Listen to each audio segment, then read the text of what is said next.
கனக்கும் கனவானே கைகால் முளைத்த காற்றானே கையில் ஏந்தியும் கனக்கவில்லையே நூறையால் செய்த சிலையானே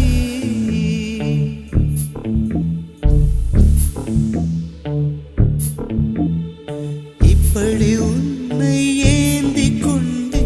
இந்திரலோகம்